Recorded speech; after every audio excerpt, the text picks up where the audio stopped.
Ustadz, bagaimana caranya agar saya tidak curigaan pada suami? Saya yakin semua ibu-ibu di majelis ini sangat ingin berusaha untuk menjadi istri yang selalu berpikiran positif pada suaminya. Tapi semua usaha yang Anda lakukan untuk menjadi istri berpikiran positif pada suami akhirnya bisa menjadi sia-sia, karena salah satunya adalah disebabkan pengaruh cuci otak oleh kebiasaan Anda menonton sinetron yang kualitas sinetron hari ini memang sangat memprihatinkan. Kebiasaan menonton sinetron dapat menyebabkan reformasi pikiran, yaitu menyebabkan rekayasa pembentukan ulang tata berpikir dan perilaku Anda pada suami. Misalnya drama suami jahat yang dipertontonkan sinetron menjadikan pikiran Anda terdoktrin bahwa semua suami seakan-akan seperti itu, sehingga Anda selalu berperilaku curiga pada suami. Padahal suami tidak pernah berbuat aneh-aneh di luar sana. Padahal suami bersungguh-sungguh mencari nafkah buat istri dan anak-anaknya. Jangan pernah menyalahkan wanita kalau mereka itu lebih mengedepankan perasaan daripada pemikiran. Karena kadang kita sering ngeluh nih, baperan banget sih, biasa aja kali. Kita sering kan ngeluh kayak gitu teman-teman. Kenapa wanita itu lebih mudah bapernya? Karena Allah menciptakan mereka itu dari tulang rusuk kiri, dekat di hati untuk dicintai, dekat di tangan untuk dilindungi. Dan Allah memang lebih mendominankan wanita itu dalam hal perasaan. Karena sifat mereka itu ingin dilindungi, dicintai, dikasihi, diciptakan. Ini sebabnya mereka itu lebih mengedepankan perasaan. Lalu bagaimana biar mereka itu nggak baper? Ini kuncinya. Kalau kita sekedar ingin singgah, bersikaplah seperti tamu. Biar mereka itu nggak salah, harus menyuguhkan kopi atau hati.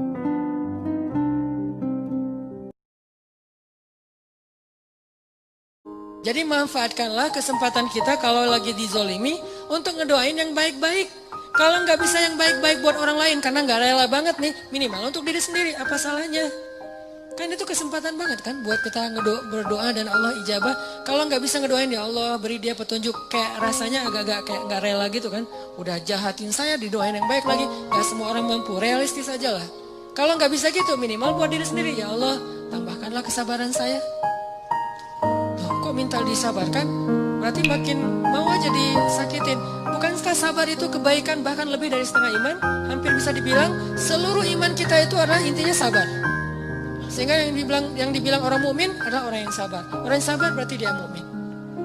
Berarti kita minta kebaikan, ya Allah kuatkanlah kesabaran saya. Jangan ngedoain yang buruk buat dia. Kalau nggak sanggup ngedoain yang baik buat dia, minimal yang baik buat kita.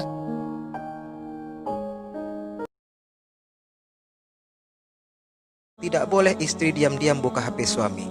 Yang benar itu adalah istri buka HP suami secara terang-terangan. Artinya apa? Ya, suami tidak perlulah buat password rumit supaya istri tidak bisa buka HP suami. Tidak perlu ada yang disembunyikan dari istri antum akhi, apalagi hanya sekedar isi HP. Ini yang sering jadi masalah. Saya pribadi meyakini jamaah, rumah tangga bakal mudah celaka apabila di dalamnya tidak ada rasa saling percaya dan selalu menyembunyikan rahasia. Maka suami kalau buat password HP, ya kasih tahu password HP antum ke istri akhi. Katakan pada istri, ini passwordnya ya sayang, silahkan buka kapan saja, abang ridho kok. Insya Allah di dalamnya tidak akan sayang temu yang aneh-aneh.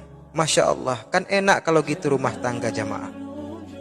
Dan kalau suami sudah pada titik itu meyakinkan Anda para istri, maka Anda sebagai istri pun harus mengerti bahwa percayalah pada suami dan tidak perlu mengulik HP suami sampai ke ranah privasi pekerjaannya.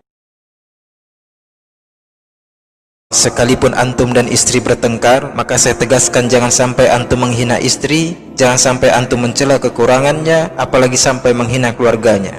Tolong diingat ini. Ini nasihat dari siapa? Ini bukan nasihat dari saya dan bukan pula nasihat dari para ulama. Namun nasihat ini datang langsung dari Rasulullah SAW dalam hadis riwayat Ahmad nomor 20011 dan riwayat Abu Daud nomor 2142. Sabda Rasulullah SAW, wala tuqabbih, jangan mencela istri, jangan menghina kekurangan istri. Karena siapapun kita jamaah tidak akan ada yang bersedia ketika dicaci maki. Sehingga dalam ikatan rumah tangga, syariat memotivasi para suami yaitu kaum muslimin untuk menciptakan suasana harmonis di rumah tangganya, yaitu dengan seperti apapun terjadi masalah, balasan dalam bentuk caci maki kepada istri harus dihindarkan. Cinta itu kaidahnya butuh pembuktian. Kaidah cinta dalam Al-Quran butuh pembuktian. Cinta tidak butuh dikatakan, dia butuh dibuktikan. Jangan dengarkan para akhwat kalau ada laki-laki mengatakan saya mencintaimu. Ya, kalimat pertama kalau belum menikah katakan kepadanya, jangan katakan aku mencintaimu, buktikan cintamu dengan menuliskan namaku di buku nikah kita. Satu, catat. Oke. Yang aku butuhkan bukan kata-kata, aku butuh BPKB, buku pernikahan kita berdua. Udah. Aku nggak mau Dilan yang aku banyak motor, tidak. Aku butuhkan tuh buktinya. Ya, sentuh ia tepat di hatinya, maka ia akan jadi milik untuk selamanya. Paham ya? Oke? Oh Tuhan, aku bukanlah ahli surga,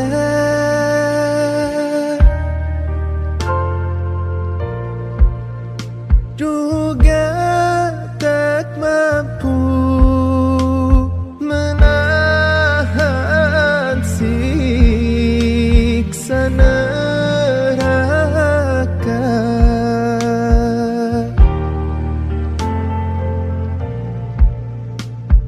Kabulkanlah taubat ampuni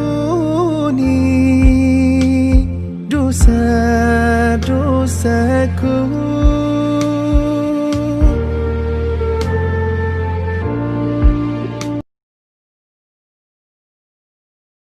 Haram hukumnya merusak hubungan orang yang sudah akad dengan orang lain. Bahkan para ulama sepakat merusak hubungan asisten rumah tangga dengan tuannya saja itu haram, Bapak Ibu. Misalnya Anda datangi asisten rumah tangga teman Anda karena Anda lihat dia kerjanya rajin, lalu Anda tawarkan gaji yang lebih besar agar dia pindah kepada Anda, itu hukumnya haram. Apalagi merusak hubungan pasangan suami istri. Maka kata Nabi SAW dalam hadis riwayat Ahmad, "Falaisa minna," dia bukan bagian dari kami, yaitu bukan dari golongan orang-orang yang beriman kepada Allah dan Rasulnya. Label ini dari Nabi SAW ini sangat serius, Bapak Ibu. Jadi jangan macam-macam dengan pernikahan orang lain. Dan dalam kitab Mausu'ah Fiqhiyah dijelaskan bahwa merusak hubungan pernikahan orang lain di sini maksudnya adalah mengompor-ngompori secara langsung maupun secara tidak langsung agar salah satu pihak minta cerai dari pasangannya. Nah, yang banyak terjadi adalah usaha dari pihak lain secara tidak langsung agar menjadikan pernikahan orang lain berakhir dengan kehancuran dan perceraian. Hidup gini-gini amat ya, kok setiap hari kok susah, kok gini, kok gitu. Walal akhiratu khairun laka minal ula. Tenang aja, dunia itu emang sifatnya kayak gitu. Sifat dunia itu keluh kesah. Kenapa bisa kayak gitu? Karena dunia nikmat yang sedikit dibagi rame-rame. Kalau akhirat nikmat yang banyak dibagi sedikitan. Dunia itu nikmat sedikit banget, kecil banget, lebih ringan dari sebelah sayap nyamuk, dibagi miliaran orang. Kebayang gak tuh gimana sikut-sikutannya? Makanya wajar ada keluhan. Kalau akhirat nikmat yang sangat berlimpah dibagi hanya sedikit orang, jadi tidak ada keluhan nanti di akhirat. Ketika kita dalam keadaan keluh kesah, maka hiburannya walal akhiratu khairul laka minal ula. Dunia ini emang keluh kesah. Kalau mau istirahat, tidak ada lagi kecewa, tidak ada lagi sakit hati, tidak ada lagi keluh kesah. Wala khaufun alaihim walahum yahzanun. Tempatnya cuma di surga.